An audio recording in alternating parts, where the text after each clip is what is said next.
इस महीने की 23 तारीख को यानी जनवरी की 23 तारीख को नेताजी सुभाष चंद्र बोस की जयंती है।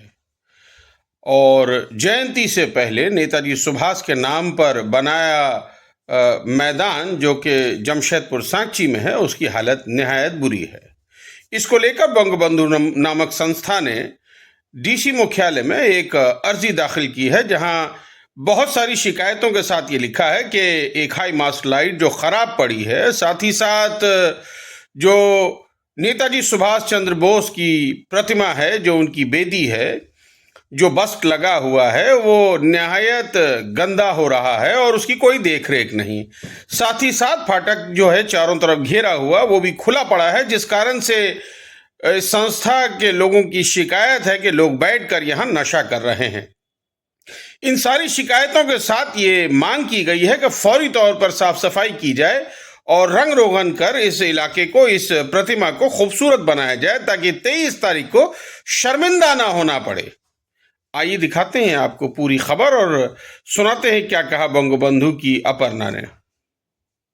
जमशेदपुर के साकची स्थित नेताजी सुभाष मैदान के सफाई, सौंदर्यकरण एवं नेताजी सुभाष के प्रतिमा के रंग रोगन की मांग बंगबंधु संस्था ने जमशेदपुर एक्सेस को एक पत्र सौंपा है। संस्था के सदस्य नेताजी के प्रतिमा स्थल पर पहुंचकर प्रतिमा की सफाई की, साथ ही आसपास पसरे गंदगी को देखकर अपनी नाराजगी भी प्रकट की। संस्था की अध्यक्ष अपर्णा गुहा ने कहा कि आगामी 23 जनवरी को नेताजी की जयंती है, लेकिन उनके नाम के इस मैदान की स्थिति दयनीय है। मैदान एवं प्रतिमा स्थल पर गंदगी भरी हुई है। इसके ठीक बगल में स्थित हाई मास्ट लाइट भी धराब पड़ी हुई है। साथ ही प्रतिमा स्थल का गेट खुला रहने के कारण कई लोग प्रतिमा बेदी पर बैठकर नशा करते हैं। उन्होंने कहा कि नेताजी सुभाष के नाम पर यह मैदान है, लेकिन यहाँ सालों भर गंदगी रहती है, जिस पर किसी का ध्यान ही नहीं है। तमाम समस्याओं से एक्सेस को अवगत करवाया गया है और इसके समाधान की मांग की गई है, अन्यथा आगे उग्र आंदोलन की चेतावनी भी दी। इस मौके पर अपर्णा गुहा के अलावे विनोद दे, नानटू सरकार एवं प्रसन्नजीत सरकार उपस्थित थे। देखिए, हर साल के बाद इस साल भी हम लोग सुभाष चंद्र बोस के जन्म जयंती जो हमारे 23 जनवरी को मनाते हैं, तो उसके पहले हम लोग जेएनएससी को लेटर देते हैं कि ताकि ये जो हाई मास्ट जो लाइट है ना, ये लाइट ताकि पहले दिन से जले, क्योंकि सिर्फ 23 जनवरी नहीं 22 जनवरी से ये हाई मास्ट लाइट कम से कम जले, क्योंकि इसके लिए हम लोग बहुत दिन से ही बोले थे कि ताकि ये हाई मास्ट लाइट जलना चाहिए, हमारे सालों भर ये चलना चाहिए। क्योंकि आज साकची में जो एक हमारे यहाँ पर सुभाष चंद्र बोस जो हमारे देश के जो सेनानी हैं, उनके यहाँ पर मूर्ति लगा हुआ है, और शाम होने से जिस तरीक़ा से यहाँ पर गंदगी चलती है, गंदगी बहुत सारा काम भी उसी तरह का ही चलता है,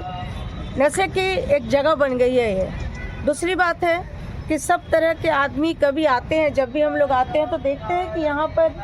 किसी ने खाना खा के छोड़ा है और किसी ने यहाँ पर कुछ करके बैठ रहे हैं, कुछ ऐसे बैठे हुए हैं पैर उठा के बैठे हुए, पर उनका ये अंदाज नहीं लगता है कि सुभाष चंद्र बोस जो हमारे देश के लिए क्या नहीं किया, उस महान व्यक्ति को किस तरीक़ा से रखना चाहिए, ये सबको समझना पड़ेगा। पर हर साल के भांति हम लोग इस साल भी हम लोग जेएनएससी को या हमारे जितने हमारे सरकार है, हमारे सरकार के जनप्रतिनिधि से सभी से मांग करते हैं सुभाष चंद्र बोस के जिस दिन 23 जनवरी है 22 तारीख को, ताकि हमारे हाई मास्ट लाइट जले, ताकि हम लोग दिया बत्ती भी यहाँ जलाएंगे। 23 तारीख को हमारे यहाँ पर एक जुलूस निकलेगी और जुलूस के तौर पे हम लोग यहाँ पर आएंगे। उसके पहले जेएनएससी ताकि साफ सफाई से लेके यहाँ पर इतनी गाड़ियाँ, इतनी गंदगी है, सारा मैदान साफ होनी चाहिए। पहली बात तो एक सामाजिक तौर के स्थान है, सामाजिक कार्यक्रम होती है, धार्मिक कार्यक्रम होती है, सभी तरह का कार्यक्रम होती है, पर फिर भी ये सुभाष मैदान जब नाम रखा हम लोग रखे हैं, तो ये इस तरीक़े से क्यों रखे हैं? इसीलिए ये साफ सफाई, हाई मास्ट लाइट, जैसे सुभाष चंद्र बोस के जो मूर्ति इतनी गंदी लग रही है, इनको साफ सफाई करके इनका जो चश्मा पहनाते हैं हर साल नया, ताकि इतने सुंदर से बने, और उस दिन सौंदर्यीकरण होना बहुत ज़रूरी है। हम मांग करते हैं कि सौंदर्यीकरण भी होनी चाहिए और ये जो गेट खुला रहता, एक गेट को बंद होना चाहिए, क्योंकि हर लोग के गेट में बंद रहने से, खुला रहने से सभी लोग आते हैं। देखिए, आप लोग देख सकते हैं कितने गंदे हैं। यही मांग लेके हम लोग आए हैं आज बंगबंधु संस्था की तरफ से, और यही मांग हम लोग सभी से कर रहे हैं ताकि हम लोग को साफ सफाई सब कर दिया जाए।